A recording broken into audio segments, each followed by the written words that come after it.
Good morning dear student, online education classes में आपका स्वागत है।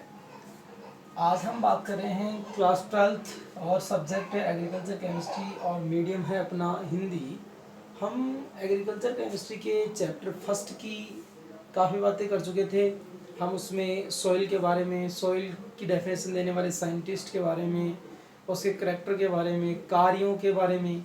उसके बाद हम बात करेंगे मृदा अवयव के बारे में। देखो मृदा अवयव क्या है, मृदा अवयव क्या है और मृदा अवयव की कितनी प्रावस्थाएं होती है। तो मृदा अवयवों की हम बात करें तो ठोस, द्रव और गैस, ये तीन मुख्य प्रावस्थाएं होती है। मृदा प्रणाली की तीन प्रावस्थाएं या तीन मुख्य प्रावस्थाएं हैं। इसमें पहली है ठोस, दूसरी है द्रव और तीसरी है गैस। ये तीन मुख्य प्रावस्थाएं होती है। उसके बाद पौधों को खाद्य तत्व प्रदान करने की दृष्टि से केवल ठोस एवं द्रव अवस्थाएं ही महत्वपूर्ण है। देखो किसकी दृष्टि से, पोषक तत्व प्रदान करने की दृष्टि से कौन कौन सी, केवल ठोस और द्रव दोनों अवस्थाएं ही क्या है, महत्वपूर्ण है। उसके बाद अगले पॉइंट की बात करें, मृदा आयतन का 50% भाग ठोस से घिरा रहता है तथा शेष भाग में जल एवं वायु उपस्थित रहती है, जिसे रंध्रावकांश कहते हैं।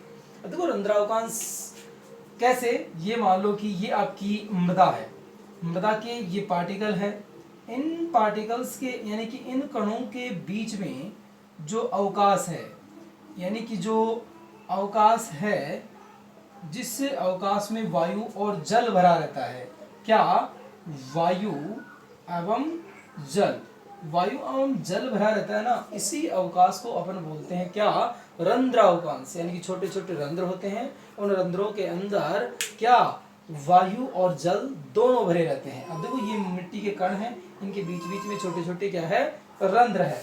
ओके, अगले वाले पॉइंट की बात करें हम, तो मृदा के मुख्य 4 अवयव होते हैं। मृदा के मुख्य 4 अवयव बताए गए, कौन कौन से, खनिज पदार्थ देखो ये ठोस, जो मृदा प्रणाली की तीन प्रावस्थाएं जो थी, ठोस, द्रव और गैस, ये दोनों ठोस के भाग है, जिसकी मात्रा इसकी 45%, कार्बनिक पदार्थ की मात्रा 5%, जल 25% और जो मृदा वायु है वो 25% उपस्थित होती है।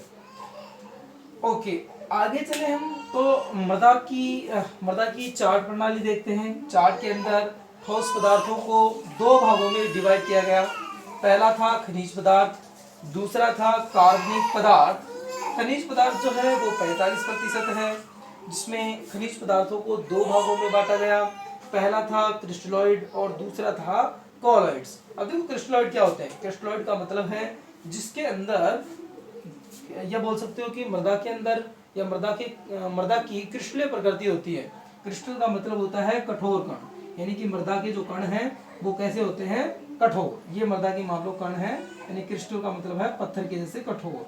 तो मृदा के कण क्या होते हैं, कठोर होते हैं। इसलिए बोलते हो कि जो खनिज पदार्थ है, इसमें खनिज पदार्थ कैसी प्रकृति के होते हैं, क्रिस्टल यानी कठोर होते हैं।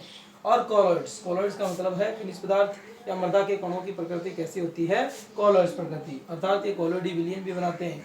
जब इनको पानी में घोलते हो तो ये कंप्लीटली रूप से डिसॉल्व नहीं होते हैं या घुलते नहीं है पूर्ण रूप से। तो ये इसके अंदर थी। उसके बाद में कार्बनिक पदार्थ जिनकी मात्रा 5% थी। देखो इनमें क्या क्या मौजूद है, ह्यूमस एवं सड़े हुए कार्बनिक पदार्थ और जीवित सूक्ष्म जीव। देखो क्या करते हैं, जो जीवित सूक्ष्म जीव है वो किसको, इनको ह्यूमस एवं सड़े हुए कार्बनिक पदार्थों को अपना भोजन बना लेते हैं और उन्हें क्या कर देते हैं, विच्छेदित या अपघटित कर देते हैं, और अपघटित करके किसका, मृदा का फॉर्मेशन करते हैं। अर्थात कार्बनिक पदार्थ बनेंगे, कार्बनिक पदार्थ से ठोस बनेंगे, और इस तरीके से 50% ठोस और 50% क्या, रंध्रावकांश, ये दोनों मिलके 100% सॉइल का क्या करते हैं, फॉर्मेशन करते हैं। पहली बात। उसके बाद में रंध्रावकांश पे आ जाते हैं। इनकी मात्रा 50%, जिसमें 25% जल और 25% मृदा वायु रहती है। एक बार देखो, ये हमने मृदा का चार्ट शीट बनाई है, इसके अंदर डिवाइडेशन किया है कि 50% भाग में क्या था, ये रंध्रावकांश वाला भाग है, जिसमें 25% जल था और 25% वायु मौजूद थी। अब देखो 50% का जो ठोस वाला भाग था, ठोस वाले भाग में क्या है, ठोस वाले भाग में 5% तो कार्बनिक पदार्थ थे और 45% क्या है, मिनरल्स यानी कि खनिज पदार्थ है। इस प्रकार से 100% मृदा का क्या हुआ, फॉर्मेशन हुआ। ये कंप्लीटली 100% क्या बनी, मृदा बनी। अब इन चारों पॉइंटों के बारे में, जो चारों मुख्य अवयव थे उनके बारे में एक पॉइंट देख लेते हैं।